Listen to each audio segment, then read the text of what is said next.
여러분, 요즘 무한리필 샤브샤브가 엄청난 인기를 끌고 있는 거 알고 계시죠? 항상 손님이 붐비는 걸 볼 때마다 나도 이런 가게를 차리면 돈 많이 벌겠는데 하는 상상 한 번쯤 해보신 분들 많으실 겁니다. 그래서 오늘 영상에서는 이 무한리필 샤브샤브 매장들을 창업하려면 얼마의 돈이 들고 또 창업했을 경우 얼마나 벌 수 있는지 자세하게 알려드리겠습니다. 먼저 샤브샤브의 재미있는 역사를 알려드릴게요.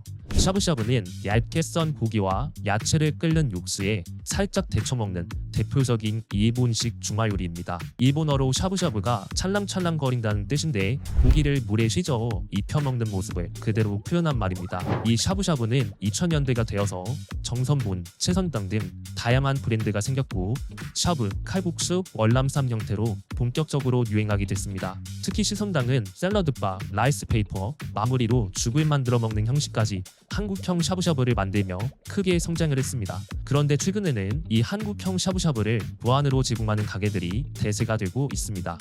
예를 들어 채선당은 원래 고기는 무한리필이 아니었지만 최근 채선당 한가득이라는 완전 무한리필 버전이 생겼습니다. 이는 채선당조차 무한리필 열풍을 무시할 수 없을 정도로 사람들이 무한리필을 선호한다는 뜻이죠. 한편 요즘 가장 뜨거운 브랜드가 바로 샤브 올데이인데요. 2023년 말까지만 해도 매장 7개 수준이었는데 1년도 채 안 돼 59개까지 늘면서 폭발적으로 상장하고 있습니다.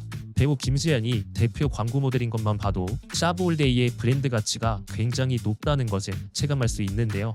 그런데 아무리 가파른 성장을 하고 있다고 하더라도 이런 팝급 배우를 쓴다는 게 말이 되나 싶어서 샤브 올데이 정보분계서를 찾아봤더니 다 이유가 있더라고요. 명륜 진사갈비를 소유로 한 주식회사 명륜당에서 샤브 올데이를 인수했다고 하네요. 정말 대단하죠. 샤브 올데이, 채선당 한가득 등 무한리필 샤브샤브 브랜드들의 1인당 이용료 혹시 알고 계신가요? 예를 들어 샤브 올데이는 평일 점심은 23,900원, 저녁 주말은 28,900원 수준으로 쿠우쿠우 같은 가성비 뷔페 가격대와 맞먹거나 조금 더 비싸기도 합니다. 적지 않은 가격 때문인지 가족끼리 방문할 때 생각보다 금액이 많이 나옵니다. 직접 방문해보면 샤브샤브 고리뿐만 아니라 치킨, 볶음밥, 떡볶이, 튀김 같은 뷔페 메뉴도 다양하게 깔려있고 심지어 어떤 매장은 맥주 무한리필까지 해주더라고요. 손님 입장에서야 천국이 따로 없네 싶겠지만 가게 주인 입장에서는 주류 매출을 기대하기 어려운 상황이라 그렇게 좋다고 볼 순 없겠네요. 무한리필은 사람들이 부담 없이 많이 먹기 때문에 사장 입장에서는 재료비 부담이 커집니다. 게다가 사람들은 어차피 무한리필인데 라고 하며 조금 남기더라도 마음 편히 음식을 가져오게 되는데요. 이렇게 되면 버려지는 음식도 많아져 재료비가 50%를 훌쩍 넘는 경우가 많아집니다. 또한 대형 평수를 쓰는 매장이 많아 인테리어 비용, 임대료, 인건비 등 고정으로 나가는 돈이 많이 커집니다. 또한 샤브올데이 정보공개서를 보면 80평 기준 7억에서 10억 원대 창업 비용을 생각해야 합니다.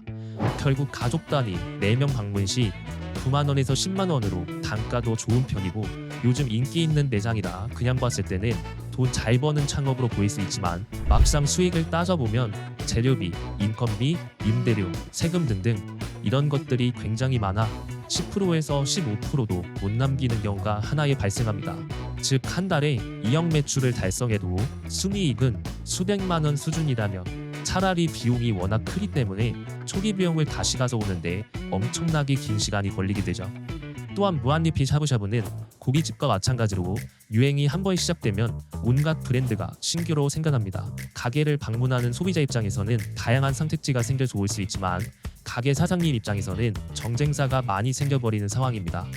이처럼 오픈빨이 점차 사라지면 손님 수가 줄어들어 매출이 줄고 나가는 보정 비용은 큰 상황이니 길게 봐서는 안정적인 창업이 아닐 수 있습니다. 게다가 기업에서 직영점으로 대형 평수에 운영되고 있는 뷔페들은 재료를 엄청 싸게 대량으로 사와 재료비를 많이 낮출 수 있지만 일반 프랜차이즈 가맹점주는 본사를 거쳐 재료를 납품받고 있으니 재료비가 저렴한 걸 기대하기는 어렵습니다. 정리해본다면 무한리필 샤브샤브 창업은 처음 드는 비용이 다른 매장 대비 매우 높으며 재료비와 인건비 부담이 높습니다. 유행을 타고 있는 업종이라 정쟁사가 계속 생기면서 정쟁도 계속 심해지는 구조입니다. 물론 나는 대형 평수에서 매출 더 많이 늘릴 거야 하시는 분들도 계시겠지만 앞서 말씀드린 상황들을 고려하여 신중하게 생각해 볼 필요가 있습니다. 저는 전문가로서 직접 매장 방문, 조사, 신규 매장들의 상황을 살펴보면서 위험 부담이 상당히 높다는 판단을 내렸는데요. 그렇다고 절대 안 된다는 건 아닙니다. 만약 이런 창업을 원하신다면 인테리어 가격을 꼼꼼하게 비교하고 식자재 원가가 어떻게 되는지, 다른 매장들의 평균 매출은 얼마나 되는지, 내가 하려는 브랜드의 인기가 지속될 가능성이 있는지, 이런 세부 사항을 반드시 따져보셔야 합니다. 자, 오늘 영상은 여기까지이며 지금까지 창업 전문가 김재원이었습니다. 여러분이 제가 10만 구독자가 될 수 있게끔 좋아요와 구독을 눌러주신다면 앞으로 여러분들을 위해 다양한 창업 정보들을 쉽고 재밌게 알려드리겠습니다. 그리고 더 다양한 창업 정보가 필요하신 분들은 고정 댓글을 확인해주세요. 제가 10년간 연구하고 컨설팅해온 창업 정보들을 구독자분들을 위해 100% 무료로 공개하겠습니다. 감사합니다.